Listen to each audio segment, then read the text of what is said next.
Hi, this another piecewise function video.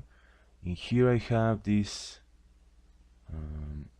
g of x in here, and g of x is split in three sections, in three pieces: x less or equal to -1, x between -1 and -2, and x greater or equal than 2. And my goal here is well, to graph out this function, this g of x. I'm going to graph it in here on the right, this nice area here. I'm just going to use it as a template to draw over it. Well, first here, before going any further to anything else, I'm going to, this is the way you will find in a textbook the intervals for these piecewise functions. Just going to write in here the other way. Yeah, I'm not you're more used to using these intervals. So here, this one is, the first one is x less or equal than -1. This would be here from -infinite until -1, and we include the -1, so these two things are the same. Now I'm going to do the same with the second one, which is x between -1 and 2 would be like this. Between -1 and 2, they are both excluded, the -1 and 2, because here we have a lesser than, here we have another lesser than. Here, okay, so the only one missing would be this one, x greater or equal than 2. This would be like this, 2 to infinite.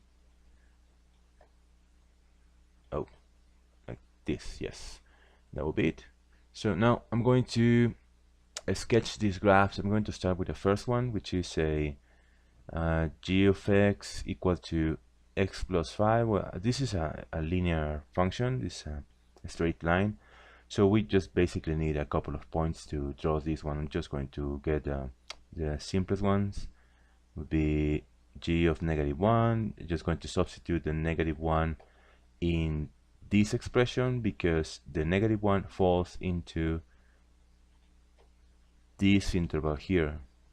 The -1, it's included in here. So I'm going to just substitute the -1 here, where -1 plus 5 would be equal to 4. That is to say, we have the point here,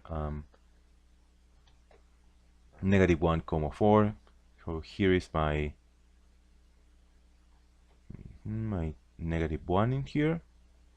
It will be -1, 4. So it will be somewhere around here.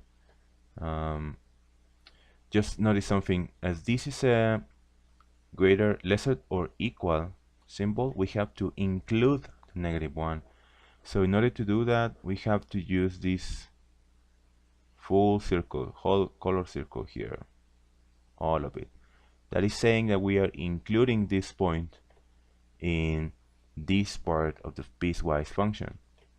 Now we just need another point to get this g drawn. So it would be, I don't know, let's say g of -2. -2 plus 5 will be equal to +3.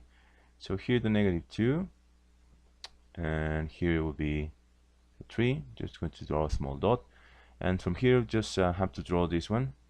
I apologize because my drawing is not precise, you would notice. Go from here, and we indicate that it's it goes all along to infinite just by drawing like an arrow here, like the head of an arrow. Now let's move to -2 here. Let's move to the second part of g of x.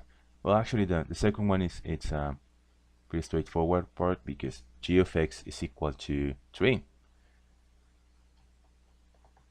G of x is equal to 3. Just in case you don't remember, well, this is a straight line, a horizontal straight line, because no matter which value you place in this g, there's no x to multiply or to divide after the 3, so it's basically, it will just keep the same value all along, no matter which value you input to g. So it's just a straight line. Now I'm going to draw it. It's this g of x equal to 3 goes from -1 to +2, and it's in other words, it starts from here and it will end up to here too. So the tree, it's over here, so we will start from the -1 to 2. Just make sure of something, because this is a lesser than, and here again it's a lesser than, so we cannot include the -1 and the 2, just like it's signed here. We use parentheses here, so we cannot include them. We're going to use an open circle here, and here as well, an open circle. And then we just have to join them like this in a straight line. Oh, sorry, it was here, yes. And that will be it for the second part of g of x. Now we must go to the third one, which is this one here, g of x equal to -2 x squared, negative x squared plus 5 when x greater or equal than 2. So I'm going to plug input values in here. I don't know, let's say a 2.